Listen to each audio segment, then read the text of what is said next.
खरं तर कार्यक्रमाची सुरुवात खूप छान झालेली आहे आणि दादा आपला उत्साह पाहून मला आनंद होतोय।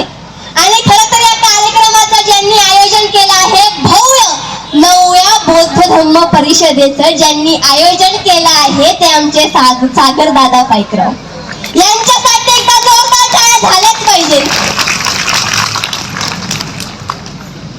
खरं तर येथे मला म्हणावेसे वाटते की आज 12 फेब्रुवारी संत रविदास यांच्या जयंती निमित्त आपणा सर्वांना खूप खूप शुभेच्छा। संत रविदास अपने शब्दों में कहते हैं कि जीवन 4 दिवस का मेला रे, अरे जीवन 4 दिवस का मेला रे, बम्मन झूठा वेद भी झूठा, झूठा बम्मन केला रे। मंदिर मूर्ति बैठी, मंदिर में मूर्ति बैठी, भोग चढ़ावती जनता रे, अरे मंदिर में मूर्ति बैठी पूछती बाहर चेला रे, भोग चढ़ावती जनता उस मूर्ति के पीछे केला रे। पत्थर मूर्ति कछु न खाती, अरे पत्थर मूर्ति कछु न खाती, खाती बम्मन चेला रे।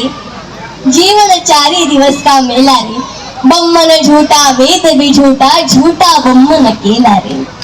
हे संत रविदास म्हणतात आणि त्यांच्या जयंतीच्या निमित्ताने आपणा सर्वांना खूप खूप शुभेच्छा।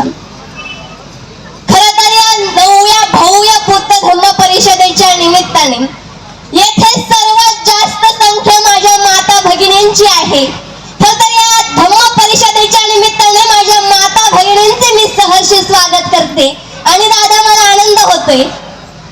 पहिला असा माझा कार्यक्रम आहे ज्या कार्यक्रमात सर्वात जास्त संख्या माझ्या माता भगिनींची आहे। माता भगिनींना स्वतःसाठी एकदा जोरदार टाळ्या झाल्या पाहिजे। खरं तर या कार्यक्रमाच्या निमित्ताने मी आपल्या सर्वांना एकच सांगेन, आपल्या सर्वांना महापुरुषांच्या विचारावर चालायचंय। महापुरुषांचं कार्य, महापुरुषांचं स्वप्न आपल्या सर्वांना पूर्ण करायचंय।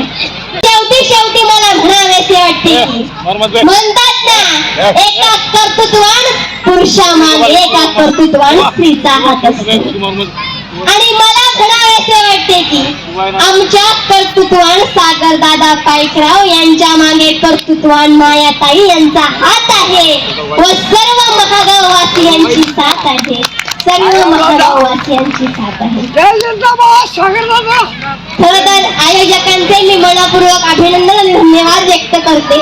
त्यांनी येथे बोलण्याची व माझे मनोगत व्यक्त करण्याची संधी दिली त्याबद्दल आभार व्यक्त करते। धन्यवाद। जय भीम। आवाज काय आला नाही।